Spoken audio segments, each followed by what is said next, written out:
Dear students, मैं हूं विवेक जैन और करंट इलेक्ट्रिसिटी के इस पार्ट में आज हमारा टॉपिक होगा किरचॉफ्स लॉ।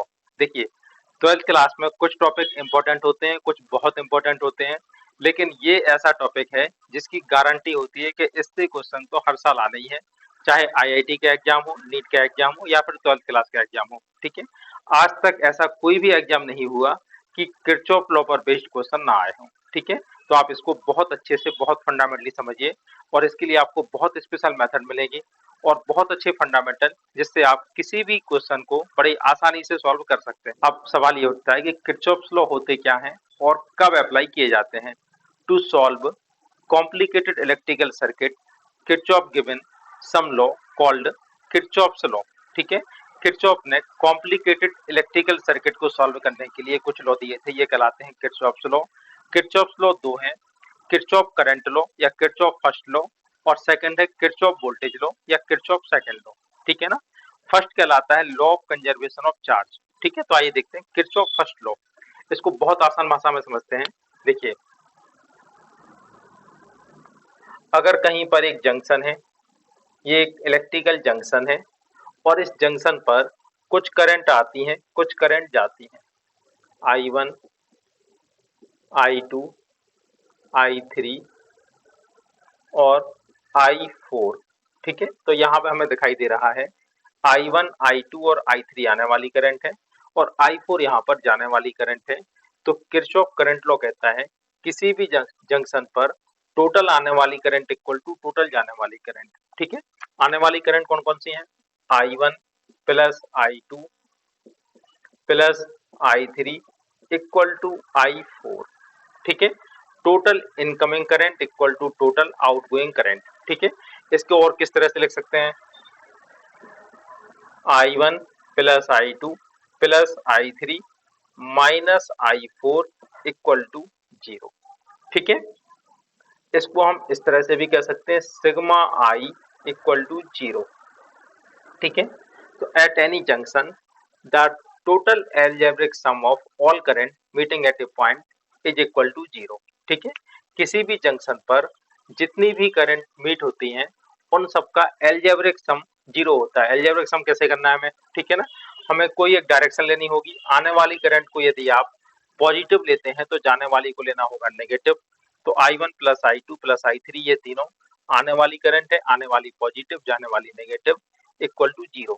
ठीक है, इसमें कोई ऐसा रूल नहीं है कि आने वाली पॉजिटिव या जाने वाली पॉजिटिव, किसी भी एक को आप पॉजिटिव ले सकते हैं, दूसरा ऑटोमेटिकली नेगेटिव होगा। ठीक है, आइए इस पर बेस्ड एक क्वेश्चन देखते हैं। फाइंड करना है, find value of current I in the given network. देखिए, अब हम इसमें क्या करते हैं, एक एक जंक्शन को देखते हैं और उस पर total incoming current equal to total outgoing current apply करते हैं। तो आप ये वाला पॉइंट देखिए, ठीक है ना, इस पॉइंट को हम देखते हैं, यहां से 10 एम्पियर करंट आ रही है, 2 एम्पियर करंट यहां चली गई, 5 एम्पियर करंट यहां चली गई। अगर 10 एम्पियर करंट आती है तो 10 एम्पियर करंट को ही जाना होगा। तो 5 प्लस 2 7 एम्पियर करंट जा चुकी है, 3 एम्पियर करंट यहां जाएगी। ठीक है, ये हमने यहां बनाया, 3 एम्पियर करंट यहां से जाएगी। अब आप ये देखिए, 5 एम्पियर करंट यहां से आई, 2 एम्पियर करंट यहां से आई। ठीक है, टोटल हो गया 7 एम्पियर करंट इस जंक्शन पर आती है तो 7 एम्पियर करंट ही जाएगी। उसमें से 1 एम्पियर करंट यहां निकल जाती है, तो कितना बचा, 6 एम्पियर करंट। 6 एम्पियर करंट यहां से जाएगी। अब आप ये देखिए, 6 एम्पियर करंट यहां से आ रही है, 2 एम्पियर करंट यहां से आ रही है, 6 प्लस 2 कितना हो जाएगा, 8, और 3 एम्पियर करंट यहां से आ रही है, प्लस 3 हो गया 11। 11 एम्पियर करंट आएगी तो 11 एम्पियर करंट ही यहां से जाएगी, तो इसका आंसर हो जाएगा 11 एम्पियर। अब हम यहां पर भी देख सकते हैं, 3 एम्पियर करंट यहां से आती है, ठीक है, 2 यहां से आती है, 5 आती है, इसमें से 3 यहां चली गई, तो इस तरफ कितनी जाएगी, 2 एम्पियर। ठीक है ना, तो ये वाली करंट भी हम फाइंड कर सकते हैं। ठीक है, तो इस तरह से आपको किरचॉफ करंट लॉ अप्लाई करना है। एक बार मैं फिर से बता दूं आपको, this law is called law of conservation of charge. ठीक है ना, किरचॉफ करंट लॉ को बोलते हैं law of conservation of charge. इसका मतलब है कहीं पर भी चार्ज इकट्ठा नहीं होगा, या जितनी करंट आएगी उतनी ही करंट जाएगी, कहीं पर भी करंट इकट्ठी नहीं होगी। किरचॉफ वोल्टेज लॉ, ये बहुत इंपॉर्टेंट लॉ होता है, इसको आप बहुत ध्यान से समझिएगा। किरचॉफ वोल्टेज लॉ को बहुत आसान भाषा में वैसे कह सकते हैं, इन एनी क्लोज्ड लूप। देखिए ये क्लोज्ड लूप आपको दिखाई दे रहा है। क्लोज्ड लूप क्या होता है? कोई भी करंट जहां से चले, लौट के यदि पूरी की पूरी करंट वहां तक वापस आ जाए तो ये कहलाता है closed loop. In any closed loop sum of all voltage drop will be equal to 0। बस आपको इतना याद रखना है, sum of all voltage drop. अब वोल्टेज ड्रॉप क्या कहलाते हैं? जितनी भी बैटरी है उनका वोल्टेज होगा, जितनी भी बैटरी हैं उनका वोल्टेज ड्रॉप होगा, प्लस से माइनस। और रेजिस्टेंस पर वोल्टेज कैसे आएगा? देखिए ये रेजिस्टेंस है, इसको वोल्टेज कैसे बना सकते हो? आई इंटू आर का मल्टीप्लाई करके, ठीक है ना। रेजिस्टेंस में करंट का मल्टीप्लाई कर देंगे तो ये क्या बन जाएगा? वोल्टेज। अब इसमें हमें देखना है, सबसे पहले बहुत इंपॉर्टेंट है साइन कन्वेंशन। तो आप ये देखिए, कोई भी बैटरी हो, इसका बड़ा वाला डंडा हमेशा होगा प्लस, छोटा वाला होगा माइनस, ठीक है। बैटरी में बड़ा वाला डंडा प्लस, छोटा वाला माइनस। और रेजिस्टेंस में क्या होगा? रेजिस्टेंस में टर्मिनल फिक्स नहीं होते हैं, जहां भी करंट एंटर करेगी वो प्लस, जहां से बाहर निकलेगी वो माइनस, ठीक है ना। किसी भी रेजिस्टेंस में यदि करंट यहां से आती है तो ये वाला प्लस, दूसरा माइनस। और करंट अगर यहां से आती है तो पहला वाला प्लस, दूसरा वाला माइनस। इतने साइन कन्वेंशन आपको याद रखना है, ठीक है। अब आप ये देखिए, आपको इसमें एक लूप दिखाया गया है। हालांकि सिंगल लूप है तो हम लोग current equal to total voltage over total resistance से भी फाइंड कर सकते हैं, लेकिन अभी हम आपको यहाँ पर किरचॉफ लॉ को अप्लाई करना सिखा रहे हैं। तो अभी हम इसको किरचॉफ लॉ से सॉल्व करते हैं, ठीक है। तो आप ये देखिए, आपको दो बैटरी दिखाई गई हैं जिनके ईएमएफ E1 और E2 हैं। अभी आप ईएमएफ को केवल वोल्टेज समझिए, आगे इस पर बेस्ड एक और लेक्चर आएगा जिसमें हम लोग सिर्फ ईएमएफ और टर्मिनल वोल्टेज और इंटरनल रेजिस्टेंस की बात करेंगे, ठीक है ना। अभी आप ईएमएफ का मतलब समझिए बैटरी का वोल्टेज, ठीक है। अब आप ये देखिए, दो बैटरी हैं E1 और E2, ठीक है। अभी हमें ये नहीं मालूम कौन सी बैटरी बड़ी है कौन सी बैटरी छोटी है, तो हम यहाँ पर इस लूप में करंट की डायरेक्शन चूज करते हैं आई। आप क्लॉकवाइज या एंटी क्लॉकवाइज कोई भी डायरेक्शन यहाँ पर चूज कर सकते हैं, ठीक है। या तो आप क्लॉकवाइज लीजिए या फिर आप इसको एंटी क्लॉकवाइज, ठीक है। अब हमने यहाँ पर डायरेक्शन चूज की है क्लॉकवाइज, ठीक है। अब आप ये देखिए, जितनी भी बैटरी आपको दिखाई दें, बैटरी में आपको बड़े वाले डंडे को देना है प्लस, छोटे वाला डंडा माइनस। ये फिक्स होता है, करंट की डायरेक्शन से कोई मतलब नहीं होता, ठीक है। अब आप ये देखिए, ये करंट कैसे फ्लो हो रही होगी। ये करंट यहाँ से ऐसे, ये करंट के फ्लो होने की डायरेक्शन है। ये करंट इस तरह से फ्लो हो रही है, ठीक है ना। तो जिस रेजिस्टेंस में जहां जहां एंटर करे, पहला वाला टर्मिनल पॉजिटिव, दूसरा वाला नेगेटिव, यहां से जाएगी। रेजिस्टेंस में बैटरी का कुछ नहीं करना, ठीक है। प्लस और माइनस हम यहां से लगा देंगे, ठीक है। प्लस माइनस लगाना समझ में आ गए। रेजिस्टेंस के प्लस माइनस लगाना है करंट की डायरेक्शन के हिसाब से, और बैटरी में बड़ा वाला डंडा प्लस, छोटा वाला माइनस, ठीक है। अब आप कोई भी एक पॉइंट पकड़ के चलिए और लौट के आपको उसी पॉइंट तक आना है। रास्ते में जितने भी आपको वोल्टेज मिले उन सब का सम करते हुए आपको 0 लिखना है, ठीक है। देखिए इसको कैसे लिखते हैं, इस पॉइंट से आगे बढ़ते हैं। सबसे पहले आपको ये देखना है प्लस में एंट्री ले रहा है कि माइनस में एंट्री, कहाँ ले रहे हैं, बाहर कहाँ से निकल रहा है उससे कोई मतलब नहीं, आगे बढ़िए। प्लस में आप एंट्री ले रहे हैं तो पहले प्लस, ठीक है। अब आपको ये चेक करना है कि ये बैटरी है कि रेजिस्टेंस है। तो हमें यहाँ पे दिखाई दे रहा है ये रेजिस्टेंस है। रेजिस्टेंस को वोल्टेज कैसे बनाते हैं? आई इंटू आर का मल्टीप्लाई करके, IR3, ठीक है ना। इसके बाद अब आपने एंट्री ली है माइनस में, ठीक है, -E2, ये तो वोल्टेज ही है तो आपको -E2 लगाना है, फिर प्लस, ठीक है। इसके बाद आप एंट्री कहाँ ले रहे हैं? प्लस में। देखिए यहाँ पर एंट्री ली थी हमने माइनस में, बाहर निकले प्लस से, इससे कोई मतलब नहीं, सिर्फ आपको देखना है एंट्री पॉइंट आपका कौन सा है। इसके बाद फिर आप प्लस में एंट्री लेंगे तो प्लस लगा दो। बैटरी है कि रेजिस्टेंस, तो आपको दिखाई दे रहा है ये रेजिस्टेंस है। रेजिस्टेंस को वोल्टेज कैसे बनाते हैं? आई इंटू R1, और आगे बढ़िए, प्लस आई प्लस E1, और आगे आते हैं प्लस IR2, ठीक है, और यहां तक हम लोग पहुंच चुके हैं इक्वल टू 0। अब आप ये देखिए, आई यहां पर कॉमन ले लेते हैं तो क्या आएगा, R1 plus R2 plus R3 equal to E2 minus E1। ठीक है, इससे करंट की वैल्यू क्या आएगी, I equal to E2 minus E1 over R1 plus R2 plus R3। ठीक है, इस तरह से हम किसी भी लूप में करंट की वैल्यू को फाइंड कर सकते हैं। ठीक है, चलिए इससे रिलेटेड एक क्वेश्चन करते हैं। देखिए, ये आपको एक सर्किट दिखाई दे रहा है। ठीक है, ये 3 वोल्ट की बैटरी है, ये 1 वोल्ट की बैटरी है, ये 1 वोल्ट की बैटरी है, 1 ohm 1 ohm 2 ohm. Find current flow in 2 ohm resistance and potential difference between point A and B. ठीक है, आपको 2 ओम रेजिस्टेंस में फ्लो होने वाली करंट फाइंड करना है और ए और बी के बीच में पोटेंशियल डिफरेंस फाइंड करना है। ठीक है ना, यहाँ तक बात क्लियर हो रही है। अब आप ये देखिए, सबसे पहले तो आप ये देखिए कि एक कॉम्प्लिकेटेड सर्किट क्यों है। ठीक है, तो कॉम्प्लिकेटेड सर्किट इसलिए है क्योंकि इसमें एक से ज्यादा लूप बन रहे हैं और हर लूप में बैटरी है। ठीक है ना, अगर लूप ज्यादा हो, बैटरी सिर्फ सिंगल हो, ठीक है, तो हम रेजिस्टेंस को सॉल्व करते हुए उसको सिंप्लीफाइड कर सकते हैं। लेकिन कॉम्प्लिकेटेड सर्किट कैसे होगा कि जब सर्किट में एक से ज्यादा लूप हो और हर लूप में बैटरी और रेजिस्टेंस लगे हों, तो ये कहलाते हैं कॉम्प्लिकेटेड सर्किट। और कॉम्प्लिकेटेड सर्किट को किरचॉफ लॉ लगाकर सॉल्व किया जाता है। ठीक है, तो स्टेप बाय स्टेप समझिए और एक एक स्टेप को बहुत अच्छे से नोट कीजिए। ठीक है, सबसे पहले हमें ये देखना है कि आपको इस सर्किट में सेपरेट लूप कितने दिखाई देते हैं। ठीक है, तो आपको सेपरेट लूप, एक ये लूप है और ये एक लूप है। ठीक है ना, जितने सेपरेट लूप है उतनी हम यहाँ पर करंट बनाएंगे। ठीक है ना, तो एक करंट लेते हैं, ये वाली करंट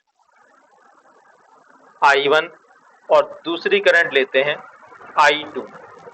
ठीक है, आप किसी भी डायरेक्शन में I1 I2 को ले सकते हैं। यदि हमारी सॉल्व करने के बाद वैल्यू नेगेटिव आती है, मतलब जो डायरेक्शन हमने चूज की थी वो गलत है, तो हम उसकी डायरेक्शन को चेंज कर देंगे। ठीक है ना, अभी आप कैसे भी डायरेक्शन में I1 I2 ले सकते हैं, दोनों को एक साथ भी ले सकते हैं, दोनों अलग अलग भी ले सकते हैं, या फिर आपको हर क्वेश्चन में एक से लेके चलना है तो आप सभी में करंट की डायरेक्शन इसी तरह से ले सकते हैं। ठीक है, तो सबसे फर्स्ट स्टेप क्या हो गया, आपको करंट की डायरेक्शन चूज करनी है। ठीक है ना, अब आप ये बताइए I1 कैसे फ्लो हो रही होगी। I1 यहां से ऐसे, I1 कुछ इस तरह से फ्लो हो रही होगी। ठीक है, और I2 कैसे फ्लो हो रही होगी, इस तरह से। ठीक है, अब हम सबसे पहले बैटरी के लगाते हैं प्लस माइनस। ठीक है, बड़ा वाला डंडा प्लस, छोटा वाला माइनस, इसमें डायरेक्शन का कोई मतलब नहीं है, बैटरी में हमेशा फिक्स होता है बड़ा वाला डंडा प्लस, छोटा वाला माइनस, प्लस माइनस। ठीक है ना, ये हमने बैटरी के प्लस माइनस साइन लगा दिए। ठीक है, अब आप देखिए, अब हमें लूप I1 के लिए किरचॉफ वोल्टेज लॉ अप्लाई करना है, उसके बाद सेकेंड लूप के लिए किरचॉफ वोल्टेज लॉ अप्लाई करना है। यहाँ पर अब आप ये देखिए, I1 करंट यहाँ से जाएगी। ठीक है, इसमें एंटर करेगी तो ये वाला प्लस, ये वाला माइनस। ठीक है, इसके बाद अब आप ये देखिए, ये कॉमन ब्रांच है। ठीक है ना, 1 वाले में I1 भी जा रही है और I2 भी जा रही है। तो अगर हम 1 को अलग से ड्रॉ करें तो आप ये 1 में देखिए, ऊपर से नीचे करंट आ रही है I1 और नीचे से ऊपर जा रही है करंट I2। ठीक है, अब इसकी डायरेक्शन का डिसाइड कैसे होगा, यदि वैल्यू होती तो हम कह देते, मान लो अगर ये है 10 एम्पियर और ये है 2 एम्पियर, तो आप कहते I1 बड़ी है, I1 की डायरेक्शन प्लस माइनस होगी। ठीक है ना, लेकिन आपको वैल्यू भी नहीं मालूम, तो इसके लिए हम लोग क्या करते हैं, जब हम I1 के लूप में हैं तो I1 करंट को बड़ा मानेंगे, और जब I2 के लूप में होंगे तो I2 करंट को बड़ा मानेंगे। ठीक है ना, if I1 greater than I2, तो इसमें करंट कितनी फ्लो होगी, I1 माइनस I2। कौन सी डायरेक्शन में फ्लो होगी, I1 की डायरेक्शन में। ठीक है ना, तो आपको बहुत ज्यादा कंफ्यूज नहीं होना, अगर आप I1 के लूप में चल रहे हैं तो I1 के हिसाब से प्लस माइनस लगाते हैं। ठीक है ना, इसमें कितनी करंट फ्लो होगी, अब I1 माइनस I2, I2 को हमने बड़ा माना, I2 का आप छोटा मानेंगे, क्योंकि हम लोग I1 के लूप में है, जब जिसके लूप में हो वो बड़ा होगा। ठीक है, अब इसके लिए किरचॉफ वोल्टेज लॉ अप्लाई करते हैं। देखिए, एक कॉर्नर हमने पकड़ लिया, यहां से आगे चलते हैं। प्लस में एंट्री ली तो प्लस लगा दिया, ठीक है। अब आप ये देखिए, ये बैटरी है कि रेजिस्टेंस, ये एक रेजिस्टेंस है, इसको वोल्टेज कैसे बनाएंगे, I इंटू आर, ठीक है ना। तो इसमें होगा I1 इंटू 1, ठीक है। आगे बढ़ते हैं, अब ये बैटरी है +3, हम यहाँ पे करने क्या जा रहे हैं, हम लोग लिख रहे हैं सिग्मा भी इक्वल टू 0, जितने भी वोल्टेज ड्रॉप हैं उन सब का सम 0 के इक्वल होगा। दूसरा, जो साइन कन्वेंशन हमने यहाँ पे लिया है, अगर प्लस में एंट्री लेंगे तो प्लस, माइनस में एंट्री लेंगे तो माइनस, ये पर्सनल साइन कन्वेंशन होते हैं। आपको अलग अलग बुक में और अलग अलग टीचर्स अलग अलग साइन कन्वेंशन बताएगा, तो ये कोई यूनिवर्सल साइन कन्वेंशन नहीं होते, आप कुछ भी ले सकते हैं, ठीक है। लेकिन ये लेना जाना अच्छा रहेगा कि आप प्लस में एंट्री लेते हैं तो प्लस, माइनस में एंट्री लेते हैं तो माइनस। बहुत से लोग इसको क्या करते हैं, जब प्लस में एंट्री लेंगे तो वो कहते हैं माइनस, माइनस लगाना है, तो उसमें कंफ्यूजन बढ़ जाता है। दूसरा, कई लोग ड्रॉप की डायरेक्शन को पॉजिटिव मानते हैं, ठीक है ना, तो उससे कोई फर्क नहीं पड़ता। आप सिर्फ इतना याद रखो कि प्लस में एंट्री होगी तो प्लस लगाना है, माइनस में एंट्री होगी तो माइनस लगाना है, ठीक है ना। यहाँ से आप चलेंगे आगे, इसके बाद +3, अब फिर आपको प्लस में एंट्री लेनी है तो प्लस, ठीक है। रेजिस्टेंस की वैल्यू है 1, करंट कितनी है I1 माइनस I2, ठीक है। इसके बाद फिर +1 इक्वल टू 0, ठीक है। अब हम पहुंच चुके हैं उसी पॉइंट पर। अब इसको सॉल्व करते हैं, I1 ये हो जाएगा 2I1, ठीक है, माइनस I2, ठीक है। 3 + 1 हो गया 4, इस तरफ जाके हो जाएगा -4, और ये हो गई इक्वेशन नंबर 1, ठीक है। अब सेकेंड लूप की इक्वेशन लिखने को आप लोग ट्राई कीजिए, ठीक है। कैसे लिखेंगे, चलिए अब हम यहाँ से चलते। अब आप ये देखिए, ये कॉमन ब्रांच है, अब प्लस माइनस किसके हिसाब से होंगे, I2 के हिसाब से, ठीक है ना। केवल कॉमन ब्रांच में याद रखना है, बाकी सब अपने आप होगा, ठीक है ना। बैटरी का कुछ कर नहीं सकते, इसके प्लस माइनस हो गए, इसके प्लस माइनस कैसे होंगे, करंट यहाँ एंटर करेगी, यहाँ से बाहर निकलेगी, ठीक है ना। किसी भी एक पॉइंट से चलते हैं, चलिए इस पॉइंट से चलते हैं, आगे बढ़ते हैं। सबसे पहले माइनस में एंट्री ली तो -1, ठीक है। फिर प्लस में एंट्री ली तो +2I2, ठीक है। फिर -1, इसके बाद +1, और करंट क्या होगी, I2 माइनस I1, ठीक है ना। ये कॉमन ब्रांच है। अब I2 को आप बड़ा मानेंगे क्योंकि I2 का लूप है, तो I2 minus I1, opposite direction में करंट फ्लो हो रही है, इसलिए माइनस लगाना होगा, इक्वल टू 0, ठीक है। अब इसको सेपरेट कीजिए, -I1, ठीक है, I2 plus 2I2 plus 1I2 plus 3I2, ठीक है, इक्वल टू 2, ठीक है। ये होगी सेकंड इक्वेशन। अब हम इक्वेशन 1 और इक्वेशन 2 को सॉल्व करके I1 और I2 की वैल्यू फाइंड करते हैं, ठीक है ना। तो सबसे पहले equation 1, 2I1 minus I2 equal to -4, ठीक है, करते हैं।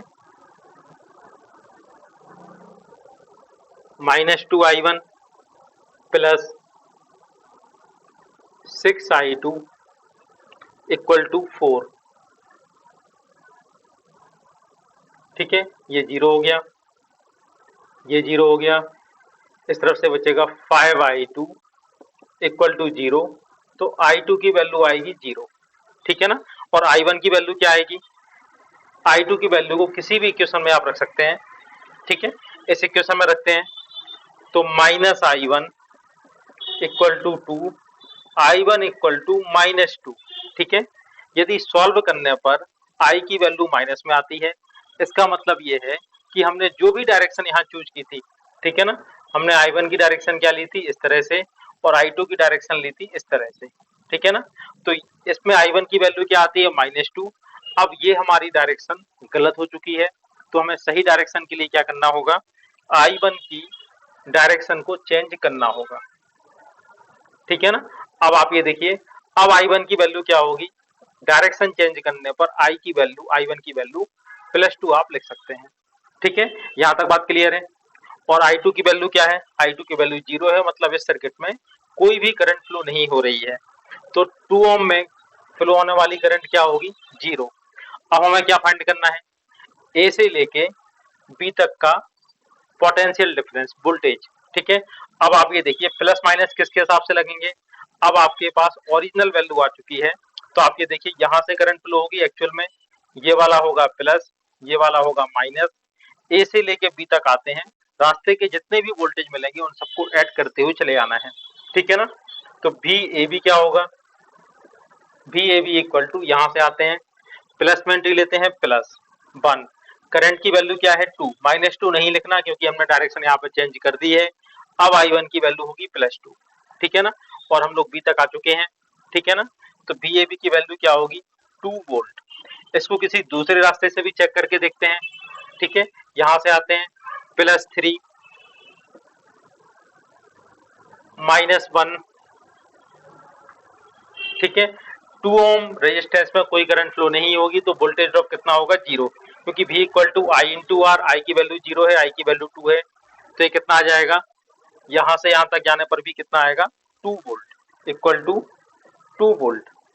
ठीक है, अब आप ये देखिए, आप किसी भी रास्ते से जाएं ए से लेके बी तक, और भी रास्ते हो सकते हैं ए से बी तक आने के, इस तरह से भी आप आएंगे तब भी वोल्टेज वही आएगा।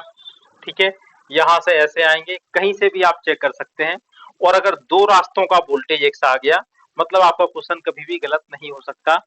अगर क्वेश्चन में कोई भी एरर होगी, आपके सॉल्व करने में कोई भी गलती होगी, तो दो रास्तों से आपका चेक नहीं हो पाएगा। ठीक है ना, तो इस मेथड का सबसे बढ़िया फायदा यह है कि आप किसी भी क्वेश्चन को सॉल्व करने के बाद चेक भी कर सकते हैं। अब इस क्वेश्चन को थोड़ा सा फास्ट करने के लिए आप मेथड देखिए।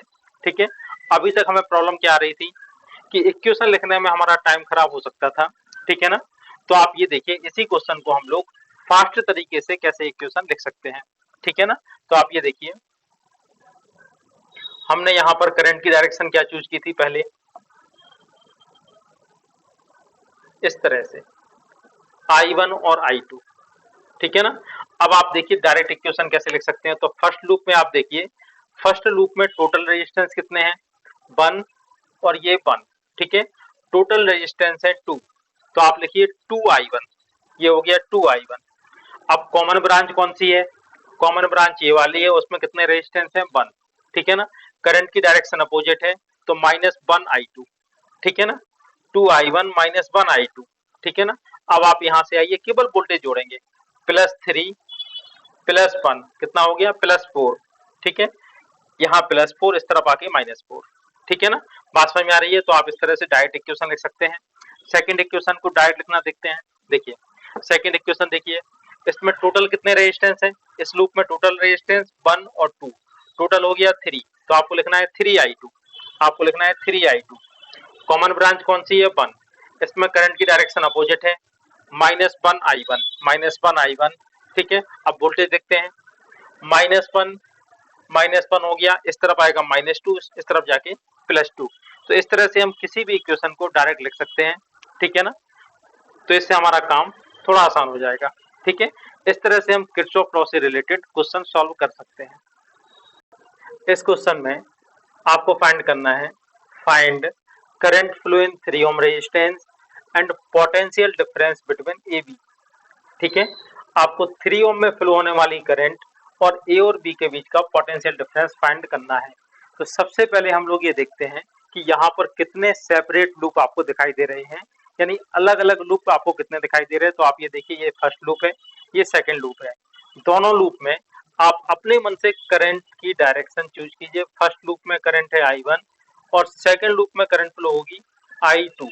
ठीक है, I1 I2 की डायरेक्शन आप किसी भी तरह से ले सकते हैं, दोनों क्लॉकवाइज, दोनों एंटी क्लॉकवाइज, एक क्लॉकवाइज एक एंटी क्लॉकवाइज, और ना ही इसमें कोई बैटरी से मतलब है।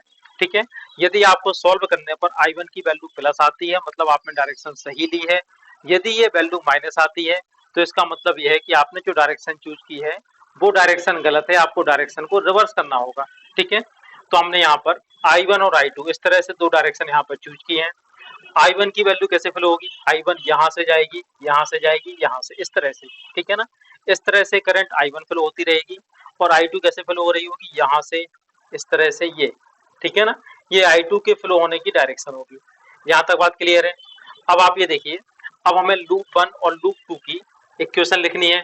बैटरी के प्लस माइनस फिक्स होते हैं, छोटा वाला डंडा माइनस, बड़ा वाला प्लस, माइनस प्लस, इसका करंट की डायरेक्शन के साथ कोई मतलब नहीं होता, ठीक है ना। अब आप ये देखिए, अब हम इसमें डायरेक्ट इक्वेशन लिखेंगे। तो सबसे पहले फर्स्ट लूप को देखते हैं, ठीक है।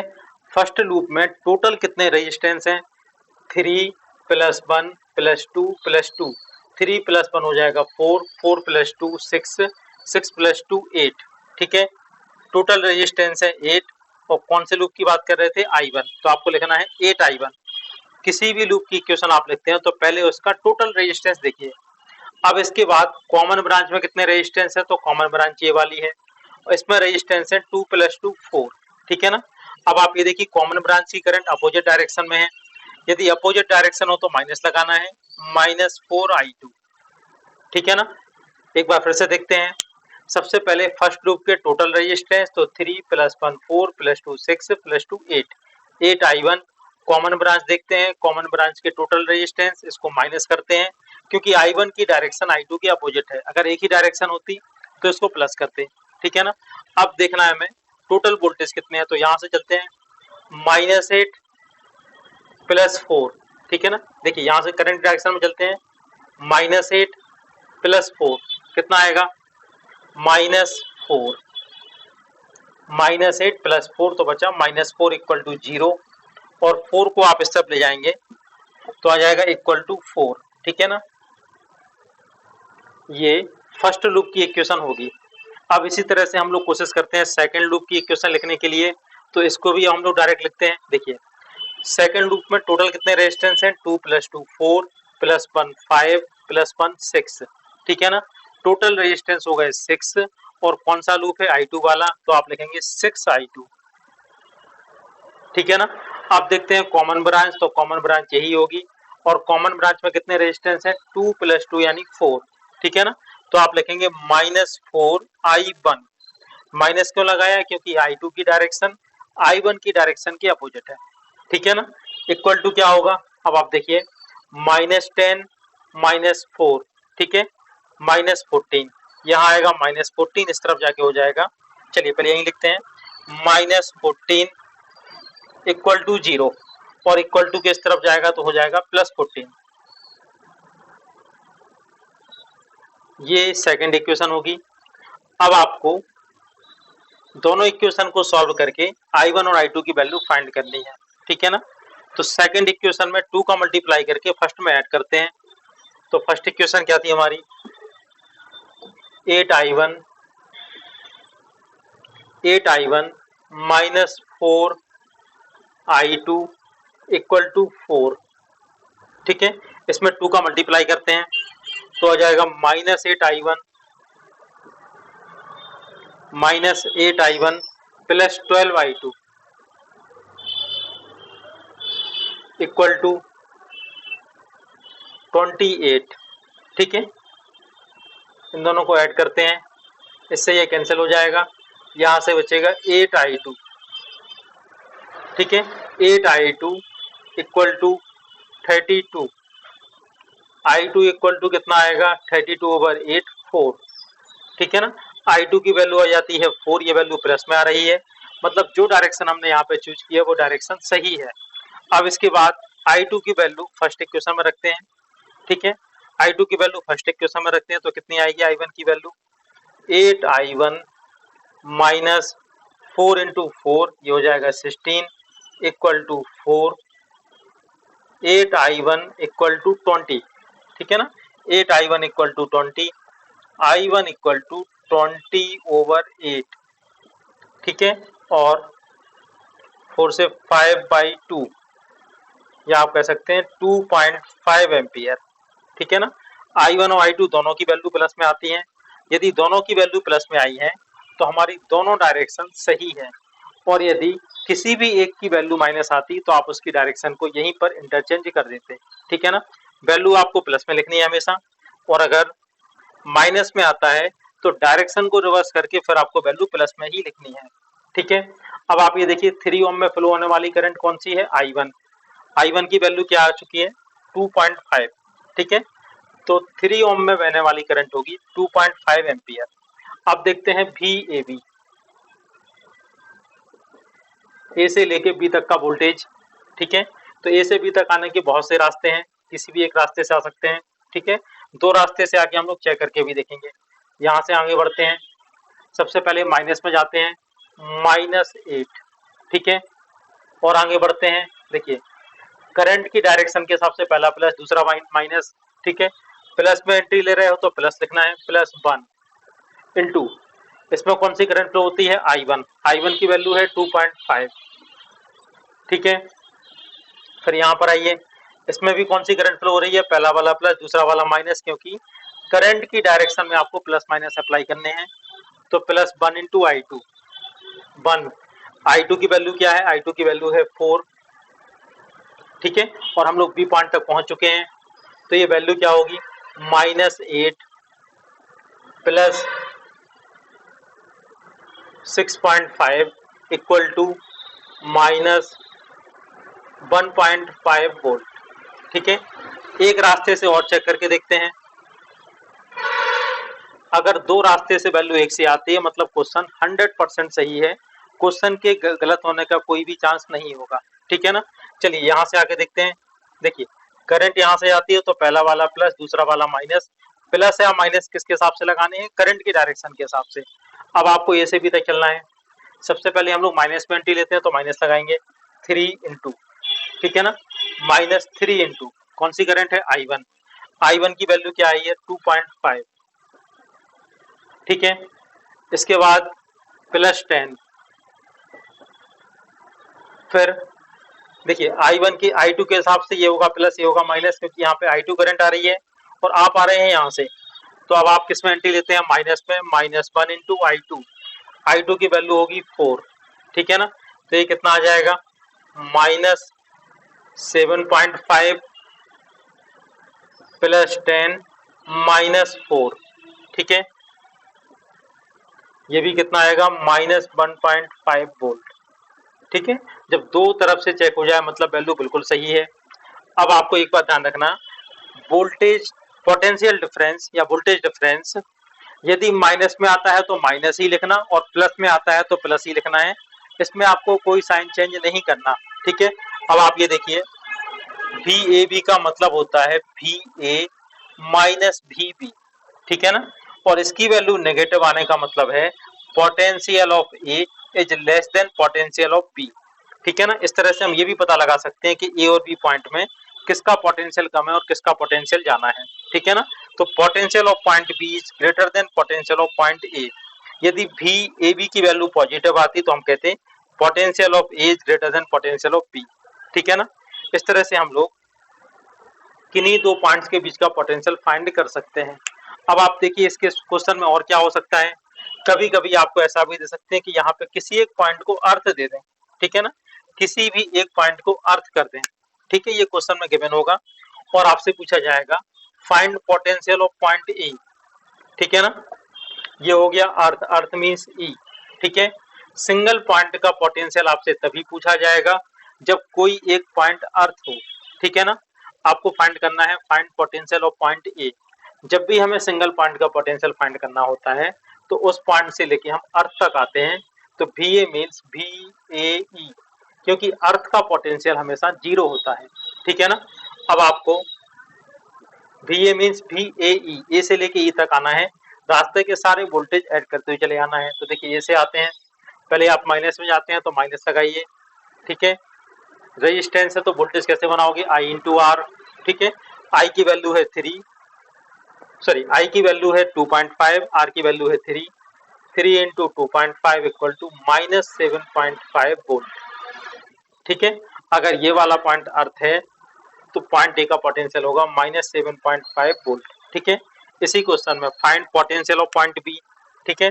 पॉइंट बी का पोटेंशियल कैसे फाइंड करेंगे, तो आप ये देखिए, जब सिंगल पॉइंट का पोटेंशियल फाइंड करना होता है तो उस पॉइंट से लेके अर्थ तक आते हैं, ठीक है। तो VB क्या होगा, आगे आते हैं, ठीक है। प्लस में जा रहे हैं तो प्लस लगाइए, 1 इंटू I2, 1 इंटू I2, ठीक है। V इक्वल टू होता है IR -10 +1, I2 की वैल्यू है 4, -10 इक्वल टू आएगा 6 वोल्ट, ठीक है ना, sorry equal to -6 volt. Potential of point B will be -6 volt, ठीक है। तो इस तरह से हम किसी भी सिंगल पॉइंट का पोटेंशियल फाइंड कर सकते हैं। तो यदि अर्थ है तब भी आपको सॉल्व करने का तरीका वही होगा जैसे हम लोग सॉल्व करते थे, बस आपको उस पॉइंट सिंगल पॉइंट का पोटेंशियल फाइंड करने के लिए उस पॉइंट से अर्थ तक आपको आना है, ठीक है।